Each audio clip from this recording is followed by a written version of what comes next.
Hey, this is JR with Waza Media, and I want to talk to you about YouTube, but more specifically about the dislike button. In the past week or so, since YouTube has made their announcement about the dislike button, there have been a couple things here on the net that I think it's worth looking into. And then the other part is, what does the removal of the dislike button actually do for creators? So let's dive into this. We're going to go into the official tweet that is from at Team YouTube. So they posted this on November 10th. It says to reduce targeted dislike attacks and their impact on creators, especially smaller ones. You will no longer see a public dislike count on YouTube starting today. The dislike button is staying. And so what that really means is that the dislike button will not be public. Only on your account you will see the actual dislike button. Oh, you see what the actual results are. And so what I think is through the YouTube blog, it's a better explanation than just that one tweet.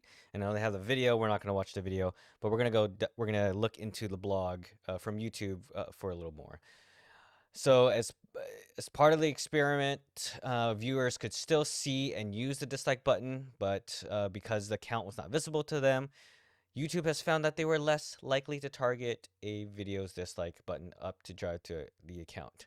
So what they're saying is the more that one may see a dislike button, the more negativity may arise, is what they're trying to correlate through that. In YouTube's research. In short, our experiment data showed a reduction in dislike attacking behavior. We also heard directly from smaller creators and those just getting started that they are fairly untargeted by this behavior. And our experiment confirmed that this does occur on a higher proportion on smaller channels. So really, it looks like YouTube's stance on this is trying to protect the community at large, and more specifically for smaller creators. Now, at the time of making this video, this channel is not very popular yet. I hope one day this channel becomes very popular, and we do really good things. But most of all, I just enjoy making videos and want to have a better consistency of doing it. Having the negative feedback as a creator is still feedback. And how I gauge across the content that I'm putting out is through comments, and the like and dislike, those ratios are actual good feedback for a starting creator. And how I know that is through other videos that I've done. There's one that I've done on my other channel. It's the most disliked video that I've created, and it was about a camera bag that I personally didn't like. So I'm gonna go ahead and show you an old video that I made in 2017 for my other channel. It was my own personal channel.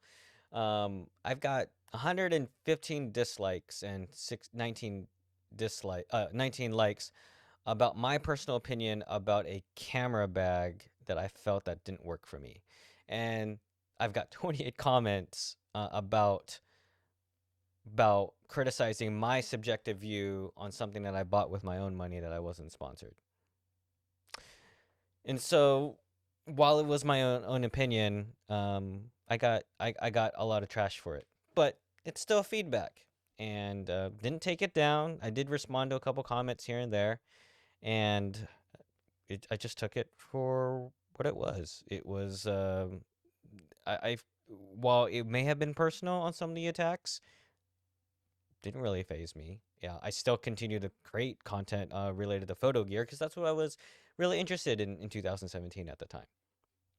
So trying to help and protect a creator, while maybe what their intent is, I don't think that's really necessary. I think that's good things to have. Now, what I do want to explore is some of the things that not Twitter, YouTube was doing as far as the dislike button. So we have a Google Trends report for in the last 30 days where the interest is gone. Now, let's pan back to the last 5 years, and you'll see that there has been a spike in the February 2019 range. So, what happened here?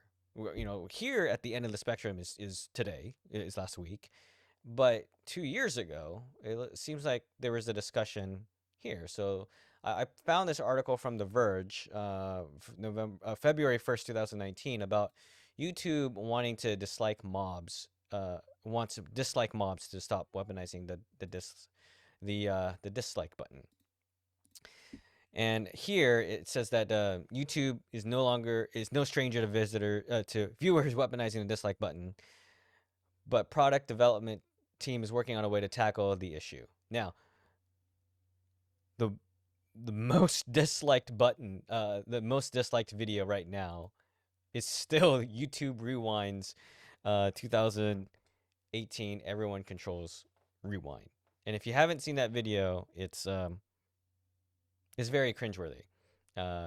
If you it's still ranked number one with 86.6% dislikes compared to its like ratio. And so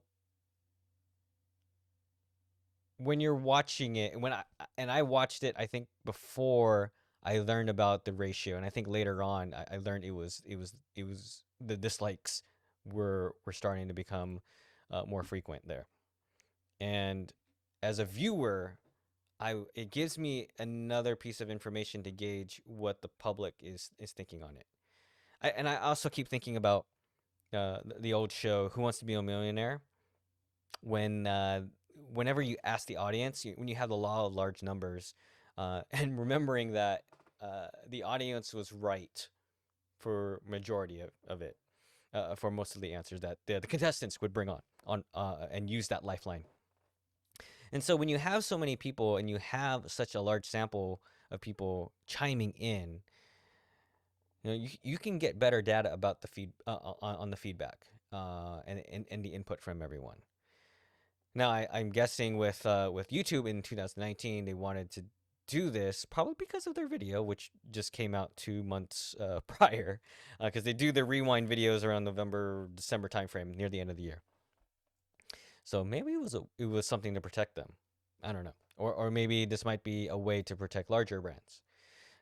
And this I found this other article by regarding the YouTube's co-founder protesting the decision to remove the dislike button. And there is this quote in here that I felt that was really important. The process breaks when the platform interferes with it.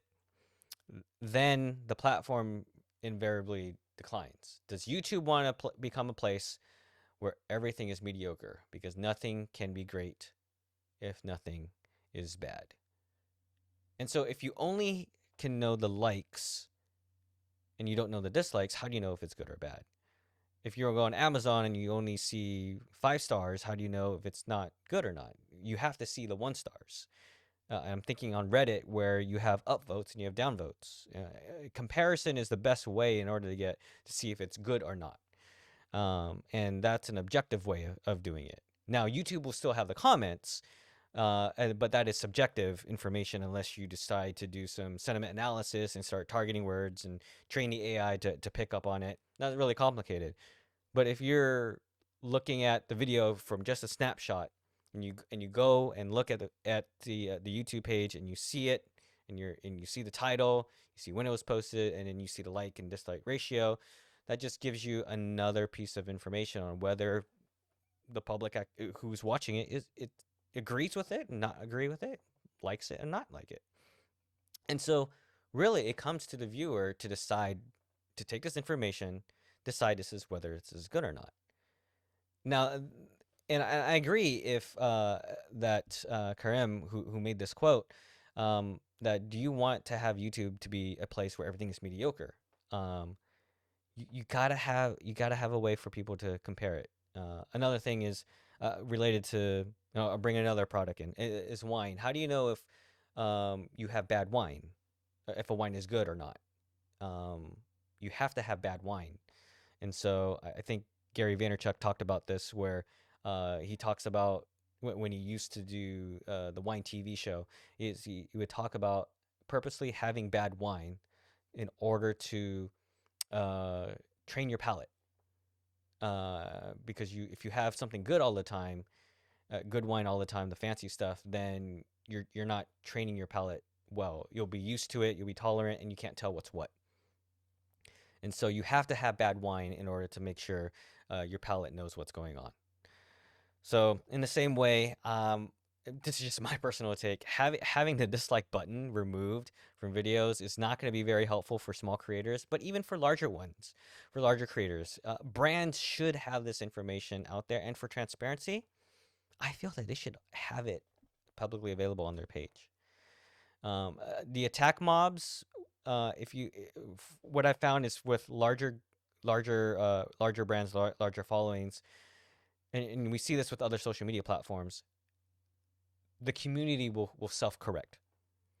The community will self-correct in the comments and call out people and call out spammers if they find that someone is not uh, is putting the wrong information out. Disinformation is another thing. That's a whole other topic about.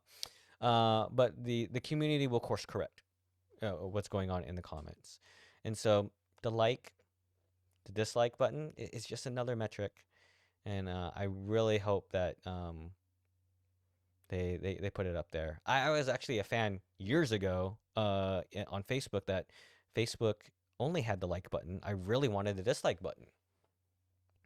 I wanted it so bad that I ended up getting into an argument with a friend of mine, and just because of that argument, he didn't like what I was proposing that Facebook did, and he unfriended me on Facebook. So apparently it was a strong enough notion in which I got unfriended from speaking what I felt would be helpful for the platform.